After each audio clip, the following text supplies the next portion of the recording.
దేశంలోనే అత్యంత ఆసక్తికర రాజకీయాలు ఎక్కడైనా నడుస్తున్నాయా అంటే అది తెలంగాణలోనే. మొన్ననే కదా హైదరాబాద్ నడిబొడ్డున ఎన్టీఆర్ విగ్రహాన్ని ఆవిష్కరించి దానికి ఒక జస్టిఫికేషన్ ఇచ్చారు సీఎం రేవంత్ రెడ్డి.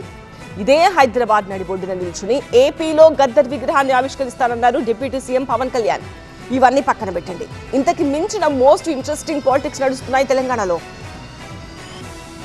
తెలంగాణ రాజకీయాల్లో జరుగుతున్న ఆసక్తికర పరిణామాల గురించి మొదలు పెట్టాల్సి వస్తే ముందుగా TDP working president Nara Lokesh చేసిన కామెంట్స్ ను మరోసారి గుర్తు చేసుకోవాలి. మహానాడు వేదికగా లోకేష్ ఏమన్నారంటే, నేను వర్కింగ్ ప్రెసిడెంట్ కరెక్ట్గా అయ్యి నెల దాటింది. అటు తెలంగాణ అండమాన్లో ఉన్న తెలుగుదేశం పార్టీని కూడా బలోపేతం చేయాల్సిన బాధ్యత నా పైన ఇప్పుడు ఉంది. తప్పనిసరిగా నాయకుల్ని కార్యకర్తలను కలుస్తా.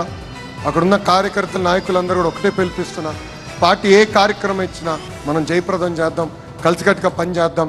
గ్రామ స్థాయి నుంచి మళ్ళీ తెలుగుదేశం పార్టీ కలిసికట్టుగా పూర్వ వైభవం తీసుకొద్దామని వాళ్ళందరికీ సభాముఖంగా నేను హామీ ఇస్తూ, సింగిల్ లైన్ సింపుల్ స్టేట్మెంట్, తెలంగాణలో తెలుగుదేశం పార్టీని బలోపేతం చేస్తాం, చూపిస్తామనేది నారా లోకేష్ మార్క్ చేసి పెట్టుకున్న టార్గెట్. ప్రతి మహానాడులో ఇదే డైలాగ్ వినిపిస్తుందనుకోండి, కానీ ఈ డైలాగ్ ప్రతిసారి వినిపించేది పార్టీ చీఫ్ చంద్రబాబు నుంచి.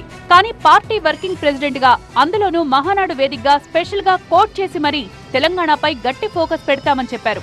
ఎట్ లాస్ట్ తెలంగాణలో టీడీపీ జెండా గట్టిగా రెపరెపలాడాలనేది నారా లోకేష్ ఆకాంక్ష. స్టోరీలో నెక్స్ట్ ఇంట్రెస్టింగ్ పాయింట్, తెలంగాణ ఆవిర్భావ దినోత్సవం రోజున తెలంగాణలో అడుగుపెట్టి మరీ పవన్ కళ్యాణ్ ఇచ్చిన స్టేట్మెంట్. 29లో ఖచ్చితంగా జనసేన ఎన్నికల్లో పోటీ చేస్తుంది. కాకపోతే మీరు అడిగే ప్రశ్న తెలుగుదేశం ఇవన్నీ నాకు తెలియదు, ఎందుకంటే అది ఎవరి పార్టీ వాళ్ళు చెప్పుకోవాలి, నాకు తెలియదు. ప్రామిస్గా చెప్తున్నాను, ఇంకా నాకు మోసం చేయాల్సిన అవసరం లేదు.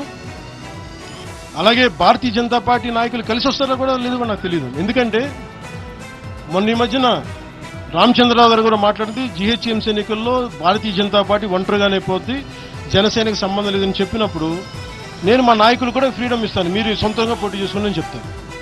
తెలంగాణలో జనసేన పార్టీ పోటీ గ్యారంటీ, చాలా బలంగా చెప్పారు ఈ మాట. జనసేన పార్టీతో కలిసి బీజేపీ వస్తుందా రాదా, టీడీపీ పోటీ చేస్తుందా లేదా అన్నది తర్వాతి సంగతి. తామైతే పోటీకి దిగుతున్నామని క్రిస్టల్ క్లియర్ గా చెప్పేశారు.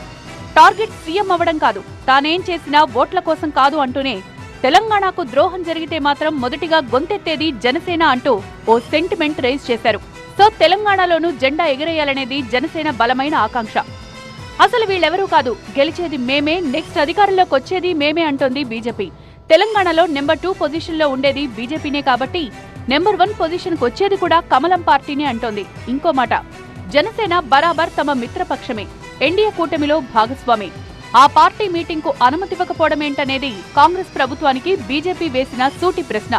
ఇది కాంగ్రెస్ పార్టీ, రేవంత్ రెడ్డి గారు అంటారు మా కాంగ్రెస్ పార్టీలో ప్రజాస్వామ్యం ఎక్కువ ఉంది, ఎవరైనా ఎక్కడైనా ఎప్పుడైనా మాట్లాడొచ్చు అని అంటాడు. మరి అట్లాంటప్పుడు పక్క రాష్ట్ర ముఖ్యమంత్రి వచ్చి ఒక సభ పెట్టుకుంటే కాంగ్రెస్ పార్టీకి వచ్చినటువంటి ఇబ్బంది ఏముందో నాకు అర్థం కాలేదు. సో టీడీపీ ఆశయం తెలంగాణలో బలపడాలని, జనసేన లక్ష్యం తెలంగాణలో బలోపేతం కావాలని, బీజేపీ పంతం తెలంగాణలో అధికారంలోకి రావాలని. తరచి చూస్తే 3 పార్టీల లక్ష్యాలు ఒకటే. పైగా ఈ 3 పార్టీల కామన్ పాయింట్ ఏంటంటే ఏపీలో ఈ 3 కూటమి పార్టీలు అవ్వడం. ఏపీలో జట్టు కట్టిన ఈ పార్టీలు తెలంగాణలో విడివిడిగా సత్తా చాటాలనుకుంటున్నాయి. ఏపీలో మీకు మేము మాకు మీరు అనుకునే ఈ పార్టీలు సరిహద్దు దాటి తెలంగాణకొచ్చి మీకు మీరే మాకు మేమే అంటూ రాజకీయాలు చేస్తున్నాయి. ఇందులో ఇంకో ఇంట్రెస్టింగ్ పాయింట్, అధికారం తమదేనని బీజేపీ, బలంగా ఎదుగుతామని టీడీపీ, పోటీ చేసి సత్తా చాటుతామని జనసేన. ఈ పార్టీలు విడివిడిగా పోటీ చేసి ఆ తర్వాత కలిసి కూటమిగా ఏర్పడతాయా తెలంగాణలో కూడా? ఏమో 2028 ఎన్నికలు అయ్యాకే తేలుతుంది.